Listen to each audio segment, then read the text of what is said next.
Resistores. El propósito principal de un resistor es limitar el flujo de corriente eléctrica y mantener valores específicos de voltaje de un circuito electrónico. Un resistor funciona según el principio de la ley de Ohm, y la ley establece que el voltaje a través de los terminales de una resistencia es directamente proporcional a la corriente que fluye a través de ella. Hay dos símbolos utilizados para los resistores. El más antiguo todavía se usa ampliamente en América del Norte y consiste en una línea quebrada que representa el cable utilizado en una resistencia. El otro símbolo del resistor es un pequeño rectángulo y se usa más ampliamente en Europa y Asia. En los circuitos electrónicos, la función de un resistor es muy simple. Se utiliza para limitar el flujo de corriente, ajustar los niveles de señal, dividir voltajes, sesgar elementos activos y terminar líneas de transmisión. Entre otros usos, a diferencia de otros componentes electrónicos, los resistores no tienen polaridad definida.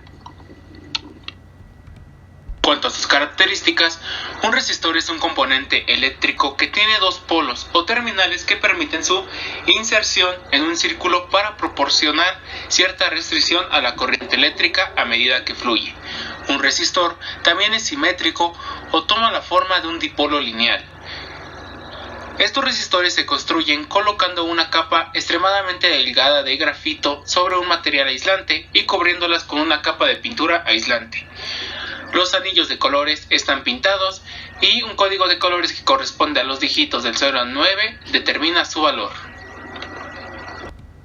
Resistencias en serie.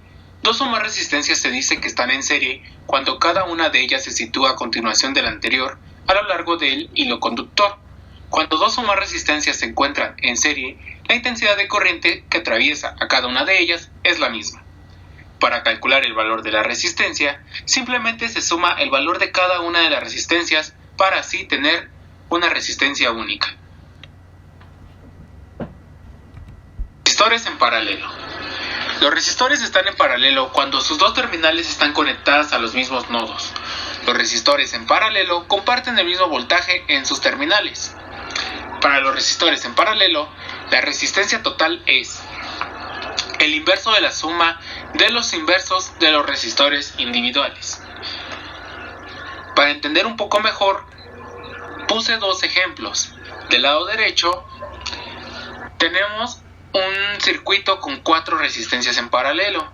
Una corresponde a 1 ohm, otra 5 ohms, 10 ohms, 14 ohms.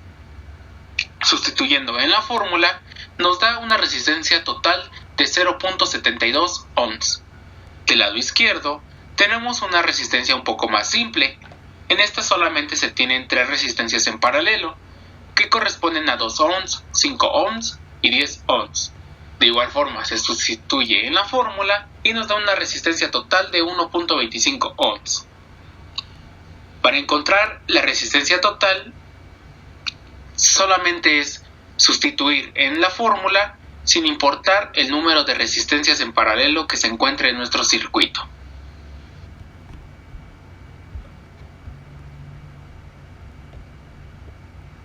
Mixta. Cuando un conjunto de resistencias en serie está conectada a un conjunto de resistencias en paralelo, se le llama que están conectadas de forma mixta. Para calcular la resistencia total del circuito, se tiene que simplificar las resistencias que están en serie y a las que están en paralelo. Así que el conjunto de resistencias se resuelve por separado y el resultado cada vez será más sencillo y al final estas se suman, obteniendo así la resistencia total. A continuación tenemos un ejemplo de cómo obtener el valor de la resistencia mixta. En primera instancia tenemos un circuito el cual tiene dos tipos de resistencia, dos que están en serie y dos que están en paralelo. Identificamos las que están en paralelo, que corresponde a la resistencia 3, que es de 25 ohms. De igual forma la resistencia 4, que corresponde a 45 ohms. Se sustituye en la fórmula y obtenemos una resistencia total de 16.07 ohms. Una vez que obtuvimos la resistencia en paralelo, nos damos cuenta que tenemos ahora un circuito con resistencias en serie. No queda más que sumar cada una de esas resistencias, que es la resistencia 2 de 24 ohms, la resistencia 3 de 16.07 ohms y la resistencia 2 de 10 ohms. Sumamos cada una de las resistencias y tenemos una resistencia total de 50.07 ohms.